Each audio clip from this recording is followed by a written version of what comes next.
Welcome to FGW Podcast, your go-to destination for a candid conversation and practical advice on campus life. I am your host, Faiza Garba-Wakili, and on today's episode, we are tackling with the hot topic of campus politics. Joining me is Comrade Ahmad Boyako, a student union leader from Newgate University, Mina, and the current national president of Kacha Local Government Student, Niger State.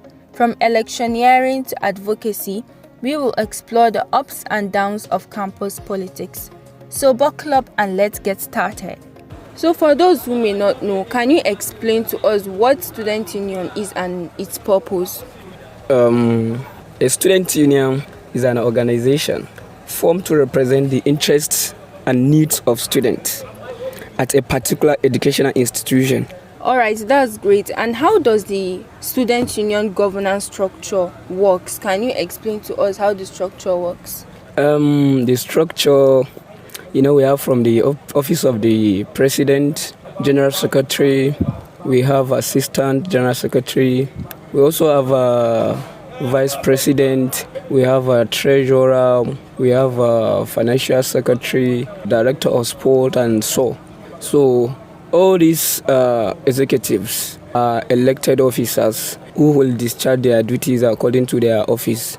But the president is the one in charge of everything, who has the power, who has the constitutional power to delegate any of the executives to discharge any duty if there is absence of any office. Then we also have Senate President, who serves as the Speaker. Like the Speaker mostly discharges important duty when the tenure of the executives are about to end.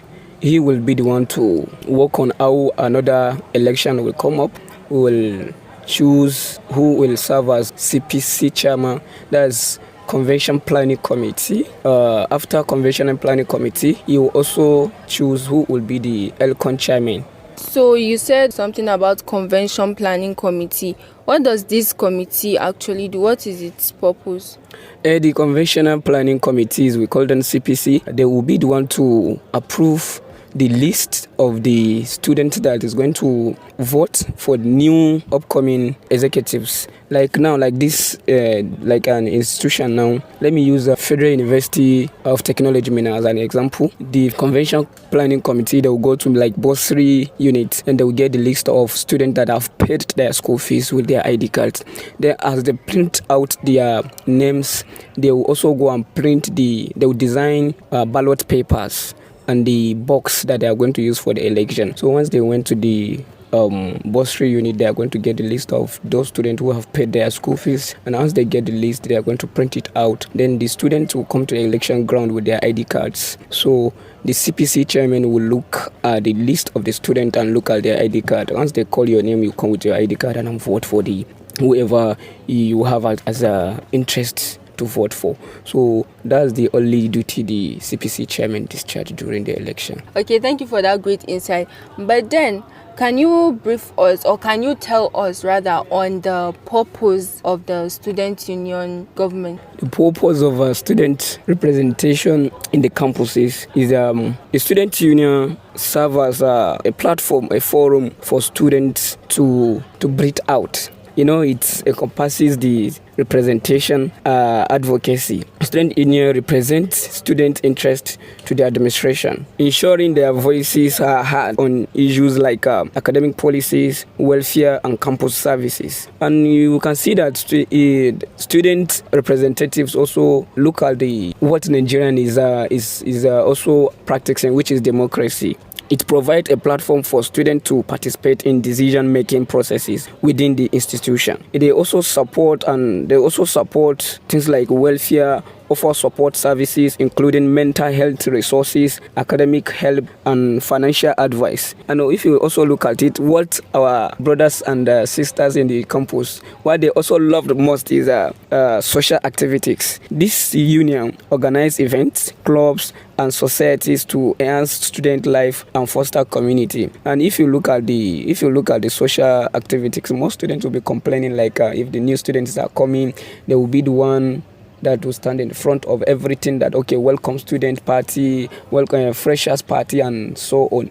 So those are the reasons why institutions allow students to have the student representatives. And if you look at the challenges, this student union, honestly speaking, affecting most students that take it as priority. So with your experience as a student union leader, what are the challenges that you usually face? The number one challenge that I can tell you now is distraction. As a potential leader, you look at the first day you enter university, your primary assignment is your academics, right? So, but most students, once they join the campus politics, they will tend to be distracted from their academics. They will not focus again. Every time is ALUTa, and you know that most of those guys that are doing it, many of them are good. They are very good. They have good CGPA, but once they join the ALUTa of a team, they seems to be distracted and other things. They won't focus more. You see, some of them will be coming to the classes, but they will be in the class. They will be in the class, but their mind will be outside, just because of that spirit of ALUTarism that is in them. And I always advise some of my guys that are into school politics. I told them that you are in class, but you are absent-minded. So it's always advisable to tell them that, okay, once you are done with your academics, you can always join the politics and politics of it, although it's affecting mentally, because some of them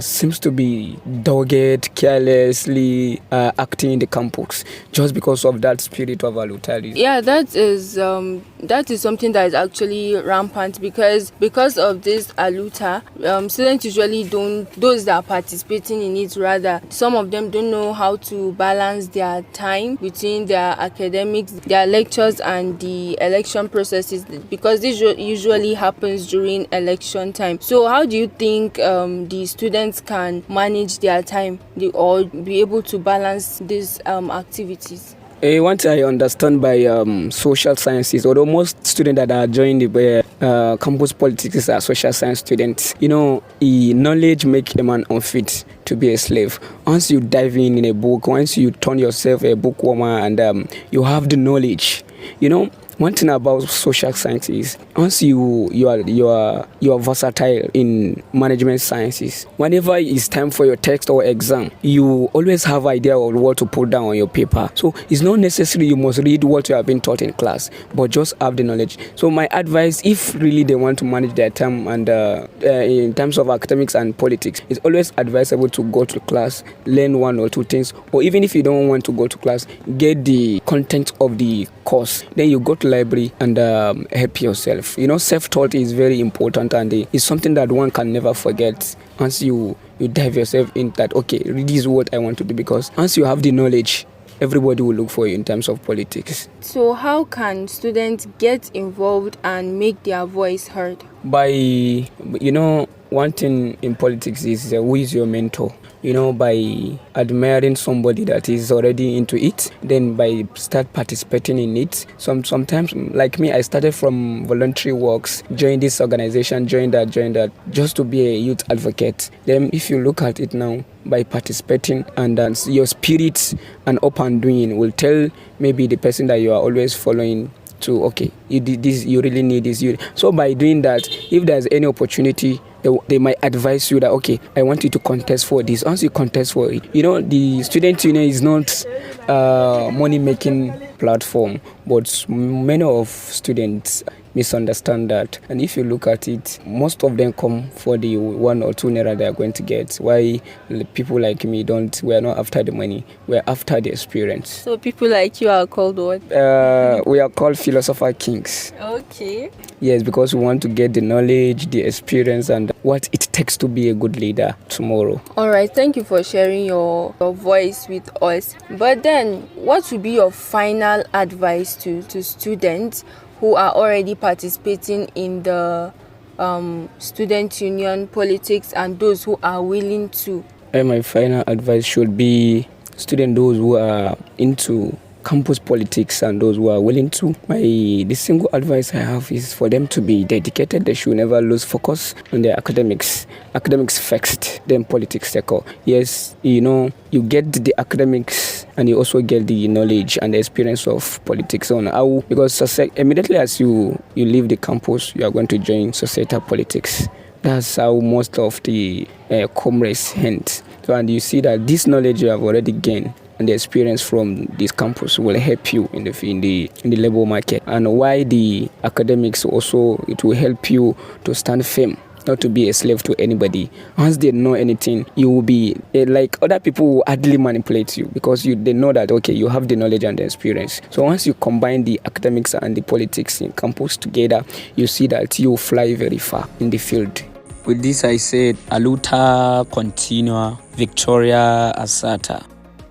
Thank you, Comrade Ahmad Boyako, for sharing your valuable insights and expertise with us today.